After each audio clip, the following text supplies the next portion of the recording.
तो इस एपिसोड की शुरुआत में हम देखते हैं कि अब उस मास्टर ने वैंगाओ को पॉइजन दे दिया था और उसे पॉइजन देने के बाद वो कहने लगता है कि अब तुम्हें पता चलेगा कि मुझसे उलझने के बाद क्या हो सकता है। और अब याओ और मिस वो उसे देखने लगती है और याओ उसके सामने दो पिल को लाती है और वो कहने लगती है कि शायद इनमें से एक को खाने के बाद तुम फिर से ठीक हो जाओगे। जिसे देखने के बाद वैंगाओ कहने लगते है कि इनमें से कुछ भी नहीं चलेगा, इसने मुझे पॉइजन दिया है। और अब ये देखने के बाद वो गुस्से से उसे कहने लगती है कि बूढ़े आदमी तू मुझे इसका एंटीडोट दे रहा है या नहीं, वरना हम तुम्हें मार डालेंगे। जिसको देखने के बाद वो कहने लगता है कि मेरा पॉइजन 100 पॉइजन को मिलाकर बना है जिसका कोई भी क्योर नहीं है और अब 1 घंटे के अंदर अंदर ये आसानी से मारा जाएगा और उसको मैं लेकर अपने मास्टर को दिखाऊंगा। जिसको देखने के बाद अब उसे गुस्सा आने लग जाता है और पीछे के एल्डर्स को भी। और अब एक एल्डर बाहर निकलता है और वो कहने लगता है कि इससे कुछ भी नहीं होगा, तुम ये पिल खाओ मास्टर, तुम ये पिल खाने के बाद ठीक हो जाओगे। जिसे देखने के बाद वैंगाओ शुक्रिया कहता है और वो अपने आप को ठीक करने के लिए लग जाता है। और उसे देखकर वो सब हैरान हो ही रहे होते हैं कि वो गोल्डन ड्रैगन कहने लगता है कि कोई सा भी पॉइजन वैंगाओ को ज्यादा से ज्यादा नुकसान नहीं पहुंचा सकता है, ये वैंगाओ है, कोई नॉर्मल आदमी नहीं है। और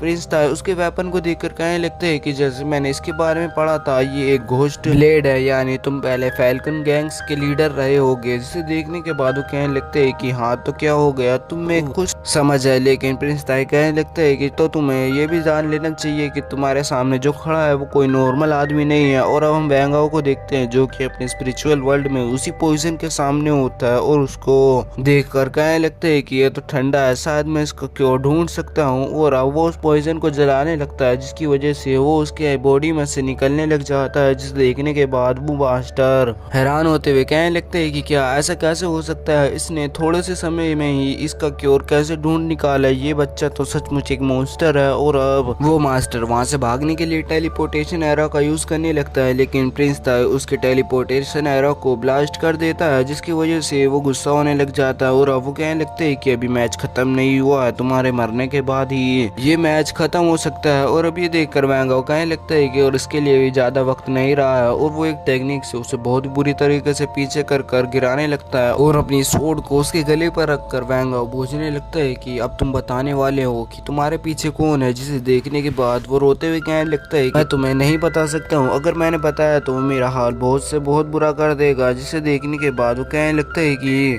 तो तुम्हें मरना ही होगा। और प्रिंस था उसके पास आकर कहने लगता है कि इसके मरने के बाद मैं एक सुप्रीम सीक्रेट मेथड से इसकी सोल से बात कर सकता हूँ और इससे हम सब कुछ उगलवा लेंगे। और अब ये देखकर वैंगाओ कहने लगता है कि तो ये और भी अच्छी बात है और वो उसका गला काटने ही वाला होता है कि वो कहने लगता है कि हैंसाओ नाम है उसका जो मुझे कंट्रोल कर रहा है। पहले जब हम यहाँ पर कुछ लूटने के लिए आए थे तो हैंसाओ यहाँ पर आया था और उसने हमें बहुत ही बुरी तरह से मारा था और बाद में हमें बंदी बना लिया था, जिसके बाद हम उसके लिए मजबूरी में काम करने लग गए और उसके बाद ही ऐसा होता आ रहा है। और अब ये देखकर वो उसे छोड़ देता है और वो कहने लगता है कि तुम मुझे नहीं मारोगे क्या। तो वो कहने लगता है कि तुमने झूठ नहीं बोला है तो मैं तुम्हें क्यों ही मारूंगा। और अब वो खड़ा होते हुए कहने लगता है कि तुम्हारा शुक्रिया। और अब वैंगाओ उससे पूछने लगता है कि तुम 20 साल से यहाँ पर किसी चीज को प्रोटेक्ट कर रहे हो, तुम्हें उसका नाम मुझे बताना होगा। और अब वो मास्टर उसे उसके बारे में भी बताने लग जाता है कि वहाँ पर हैंसाओ आ जाता है और वो उस पर हमला कर उसको मार कर उसकी सोल को लेकर वहाँ से भागने लग जाता है। जिसे देखने के बाद वैंगाओ उसके पीछे भागने लग जाता है और भागता भागता एक जगह पर आ जाता है। और वहाँ आने के बाद वो गोल्डन ड्रैगन कहने लगता है कि यहाँ पर क्या हो रहा है, तुम्हें कुछ पता चल गया है क्या। तो वो कहने लगता है कि मुझे यहाँ पर उसी की सोल की एनर्जी महसूस हो रही है। और अब ये देखकर वो चारों तरफ अपनी एनर्जी को फैलाने लगता है और उसकी सोल उसे दिख जाती है और वो उसके पास जाता है कि वो ब्लास्ट हो जाती है और पीछे से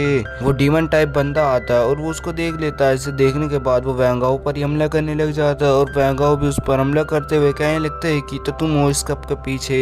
और अब मु यांग और वो लड़की भी वहां पर आ जाती है और मु यांग उन्हें देखकर कहने लगती है कि ये फिर से फाइट करने लग गए। और अब वो वापिस से एक दूसरे पर हमला करने के लिए आगे बढ़ने लगते हैं कि मु यांग उन्हें रोक देती है। और अब वो उस पर चिल्लाने लगता है कि मु यांग वैंगाओ से पूछने लगती है कि वैंगाओ तुम यहाँ पर क्यों आए हो। वो कहने लगता है कि मैं यहाँ पर एक बंदे का पीछा कर रहा था जिसका नाम। तो मु यांग उसे बताने लगती है कि हम भी यहाँ स्वान सोर्ड सेक्ट के पीछे ही लगे हुए हैं, उसके बारे में जान रहे हैं। और अब ये देखकर वो कहने लगते हैं कि शायद हम दोनों उसके दुश्मन हो और यहाँ पर लाकर वो हमें मारना चाहता हो। जिसे देखने के बाद वो कहने लगती है कि चलो अब ठीक है, हमारे बीच में जो गलतफहमी थी वो खत्म हो गई है। और अब ये देखकर वो डीमन टाइप बनता फिर से वैंगाओ पर हमला कर देता है और वो कहने लगता है कि हम अभी तक एक साथ नहीं मिले हैं और वो उसको एक और जगह पर ले तेज आता है जिसको मुयांग भी नहीं रोक पाती है। और अब सीन चेंज होता है और हम दूसरी तरफ हम देखते हैं कि वो बंदा जो कि उसी माउंटेन पर आया था, वो एक बंदे को जो कि डीमन टाइप होता है वो उसको एक तरफ को फेंकता है और वो कहने लगता है कि मैंने 20 साल इंतजार किया था लेकिन